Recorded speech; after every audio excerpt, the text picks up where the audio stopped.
Kali ini kita melanjutkan bagian kedua dari video sebelumnya.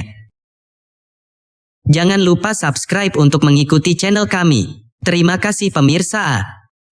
Tuduhan Marx bahwa administrasi atau manajemen negara modern hanyalah sebuah komite untuk pengelolaan semua urusan umum kelas atas, masih menimbulkan reaksi keras sampai saat ini. Fenomena ketimpangan yang masih ada dalam masyarakat zaman kapitalis terungkap antara zaman mereka dahulu dan zaman kita. Lalu ada hambatan dan masalah atau pertanyaan baru pada saat itu, dan itu muncul lagi sekarang. Haruskah masyarakat akan seperti ini terus? Pilihan lain apa yang diharapkan masyarakat miliki untuk mengatur kebijakan hidup dan pekerjaannya? Dalam buku Di Hadapan Mata dari Pembantah pun, Marx berani menjawab pertanyaan tersebut dan pertanyaan lainnya sekalipun.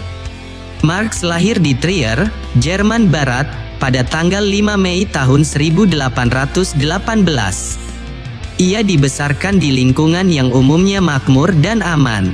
Ayahnya bernama Heinrich Marx beralih ke Lutheranisme untuk memastikan kelangsungan hidup jangka panjang dari perusahaan hukumnya.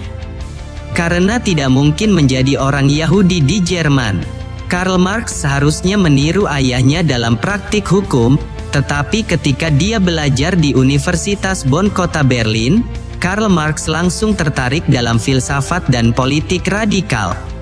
Sebagai anggota muda dari kelompok Hegelian dan seorang pengikut yang bersemangat dari dialektika terkenal Hegel, yang pasti akan dihadapkan pada suatu bentuk pemikiran kompetitif atau berlawanan, sebuah antitesis terhadap kenyataan yang ada dan argumen atau sebuah tesis yang telah pengikut Hegel nyatakan. Dan kemudian menggabungkan sudut pandang yang kontras tersebut untuk menghilangkan ketegangan. Setelah itu adanya tesis baru yang muncul, diikuti oleh adanya tantangan antitesis, kemudian muncul sintesis baru, dan begitu seterusnya. Keadaan tatanan dunia saat ini tidak tetap atau telah ditentukan sebelumnya, melainkan terus berubah. Meskipun memiliki pendidikan yang baik, Karl Marx terlibat dalam pemberontakan sayap kiri yang memaksanya melarikan diri dari Jerman dan seluruh Eropa, akhirnya menetap di London bersama istri dan anak-anaknya pada tahun 1849, di mana Karl Marx menghabiskan sisa hidupnya. Jenazahnya dimakamkan di pemakaman Highgate di London. Kehidupan Karl Marx di London Dean Street di daerah kumuh Soho ditandai dengan adanya utang yang berulang dan defisit ekonomi. Marx menyaksikan kematian ketiga putranya dalam sebuah pengalaman tragis. Karena dingin, lembab, dan malnutrisi tampaknya menjadi penyebab umum kematian anak Marx di dua kamar kecil yang sempit. Menolak hidup dalam kemiskinan adalah perjuangan sehari-hari bagi keluarga filsuf muda. Tanpa bantuan Friedrich Engels, keluarga itu mungkin tidak akan bertahan sama sekali. Friedrich Engels, seperti halnya Marx, lahir dalam keluarga kaya di Rhineland, Jerman Barat. Orang tuanya beragama Kristen yang taat dan ayahnya adalah seorang pengusaha kaya. Friedrich Engels menunjukkan keterampilan yang luar biasa dalam sastra dan bahasa. Dan ayahnya ternyata tidak melanjutkan sekolah pada usia 17 dan kemudian memulai bisnis keluarganya. Friedrich Engels dengan cepat mengambil alih pendidikannya, mungkin percaya pada ateisme, kemudian menemukan Hegel, menjadi pengikutnya, karena ingin seperti teman terdekatnya. Menghadapi sudut pandang yang berlawanan karena terinspirasi dari Marx yang nantinya akan menghasilkan wawasan baru. Namun upaya konseptual atau filosofis tersebut disertai dengan komitmen yang kuat dan nyata terhadap dunia.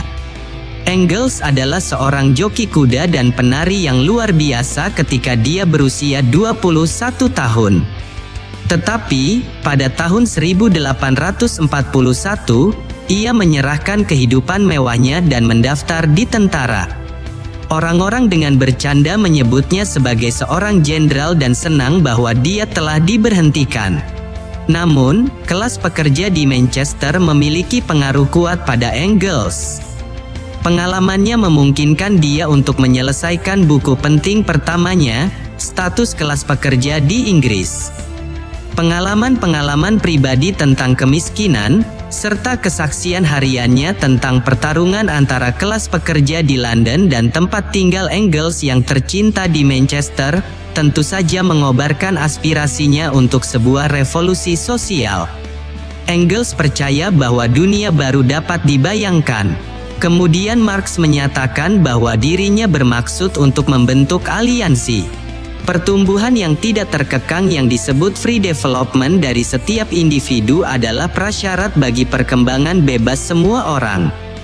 Kapitalisme menahan evolusi yang tidak terkekang tersebut. Komunisme mengusulkan diakhirinya siklus di mana satu kelas memerintah atas yang lain. Banyak dari Marx, Engels, dan rekan-rekan dekatnya melihat kapitalisme dan ketegangan yang melekat, tren merayap ke dalam krisis siklus, dan dehumanisasi pekerja sebagai tahap evolusi sejarah yang telah melampaui tujuan atau kegunaan mereka. Maka dari itu perjalanan dialektika sejarah telah meramalkan kehancurannya.